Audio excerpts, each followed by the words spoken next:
Kung inyo na matikdan, ang atong tulo pagbasa, makusganon kaayo nga nagdapit o naghagit usab kanato sa tinuoray sa pagpamalandong gayud bahin sa duha ka importante nga sukaranan sa atong pagpili sa kinabuhi. Siguro kung kamatmon kamo, everyday we make decision. Adlaw-adlaw, gagmay man o dagko, ordinaryo man o importante nga mga desisyon sa kinabuhi nga atong buhaton adlaw-adlaw. O kining mataghimo natong desisyon, mao kini ang magdala nato either ngadto sa pagkabulahan o pagkaalaot or sa kinabuhi o kamatayon. Ang atong gihimo nga adlaw-adlaw nga desisyon sa kinabuhi mao'y maghatag kanato og tinuoray nga direksyon kung asa kita. Apan kung atong pamalandongon tali ning duha sa pagpili sa pagkabulahan o pagkalaot sa kinabuhi ug sa kamatayon, dili na siguro kita mangutana kung unsay atong pilion. Tatamang kaayo nga mopili gayon kita kung unsa ang pagkabulahan o ang kinabuhi.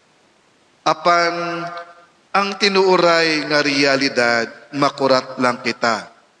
Kay sayod kita nga kasagaran gipili sa kadaghanan dili ang pagkabulahan o ang kinabuhi, kundi not knowing it, gipili nato ang pagkaalaot o kamatayon. Mao kini siya ang subok nga realidad. We choose the curse and the death. O kini mao ang gipadayag ni Propeta Jeremias diha sa atong unang pagbasa karon, sa diin ang Ginoo mismo miingon, pagkaalaot kadtong mga tao nga mosalig hinuon sa ilang kaugalingong katakos o sa ilang kaugalingong kusog.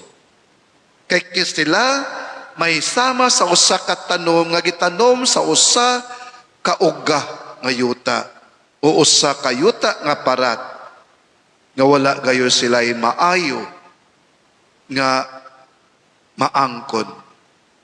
Kini siya ang simple kaayo sa pagulagway sa propeta sa mga tao nga nangitag kalipay diha sa makalibutanhong bahandi.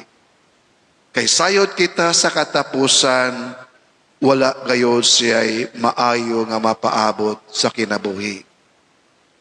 Mga igsuon, kini ang tataw kaayo nga gipadayag ni Jesus diha sa Ebanghelyo nga atong gibasa karon. Si Jesus namulong siya kung kinsa ang matuod nga bulahan o kinsa kadtong mga alaot.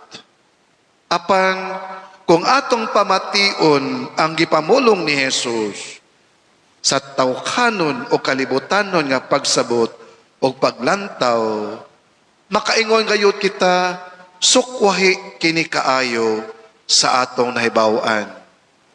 Kay sa bisan unsaon, kanus aman nahitabo nga ang kabos, nga ang mga gigutom, nga ang mga nagkilak, mga tao nga ginadaog-daog, mga tao nga gibutang-butangan og sayop, mga tao nga gibugal-bugalan, kanus aman kini nahimong bulahan.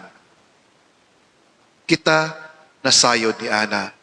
O kanus aman nahitabo nga usa ka tawo nga adunahan, usa ka tawo nga gamhanan, usa ka tawo nga anay daghan kayong pagkaon, mga tao nga malipayon, mga tao nga mga popular, mga tao nga gidayeg o gihugma sa katawhan, kanus aman sila nahimong alaot.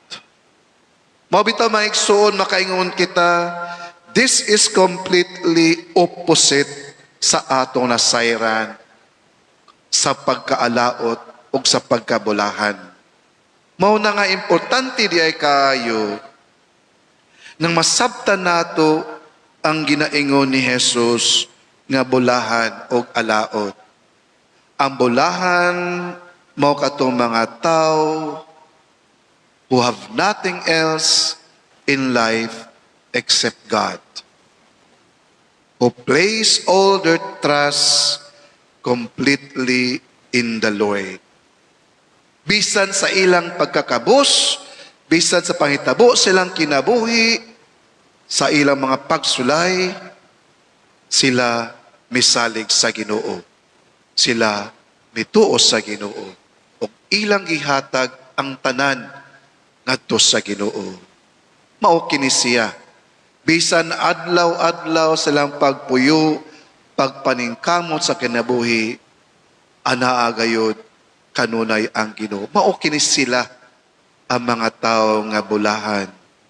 Apan kadto mga tao nga mga alaot, mao kini silang mga tao nga naghimo og usa ka makalilisang sayop sa pagsalig lamang silang kaugalingong katakos o gihatagan nila og dako nga prioridad ang kalibutanon nga mga butang og bahandi na sa punto makalimot na sila nga anaay Dios. Mao kini ang mga tao nga mga alaot sa pagtuo nila nga ang ilang mga bahandi mauna ang tanan sa kinabuhi without realizing nga anaa di ay Ginoo. Mga igsoon, ang pagkabulahan nga gitudlo ni Jesus karon, makaingon kita maoy hukmanan nga mensahe, the decisive message nga nag-auhag ka nato nga dili gayud nato ibutang ang atong pagsalig diha sa makalibutanon nga butang sa bahandi. Sa mga butang nga lumaylabay lamang. Nga dili kita mangita sa mga kalipay nga mahanaw lamang. Kay kining tanan, sayod kita is just an illusion. Mawagtang na kining tanan, inig-abot sa panahon. Apan, wala usab kini nagpasabot magigsuon nga gikondem sa Ginoo ang mga tao nga adunahan. Gani, nakasabot kita nga dili dautan ang mangandoy o makaangkod o mga bahandi sa kalibutan o kalipay. Kay sayod kita nga daghan kayong mga tao nga gigrasyahan sa Dios, mga tao nga gibiyayaan sa Ginoo, gitagaan og daghan kayong blessing.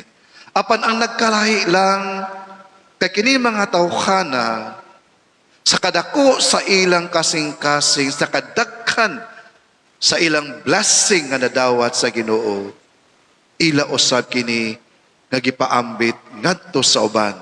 Labi na gayud sa mga nahinahanglan nga wala sila mahakog sa bahandi nga ila nga nadawat. Gipili nila ang pagkabulahan kaysa pagkalaot. Gipili nila ang kinabuhi kaysa kamatayon. Mao kini sila nga anaa gayud sa grasya sa Dios. Mga igsuon, sa ako nang gingon, subo lang pamalandungon, nga hangtod karong panahon na daghan kayo ang naghimo sa usa ka sayop nga pagpili, tungod lagi kay nahaylo sa makalibutanon nga bahandi o gahom o kalipay. Hinaot unta mga igsuon, nining atong ikalima, ikaunom nga Domingo, nining tuig sa simbahan. Atong ubanan ang atong makabatan-unan. Nga unta ato silang tudluan na dili nila ibaylo ang kabilinhon sa kinabuhi kaysa mga butang nining kalibutan. kay kini mahanaw ra gihapon. Mao na ni atong santos nga misa atong giampo sa Ginoo nga unta tinuoray nga lamdagan kita kanunay sa Dios to make always the right choice in life.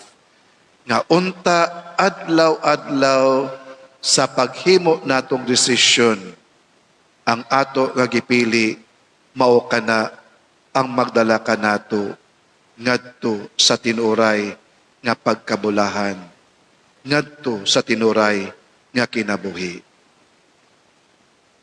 Palihog manindog.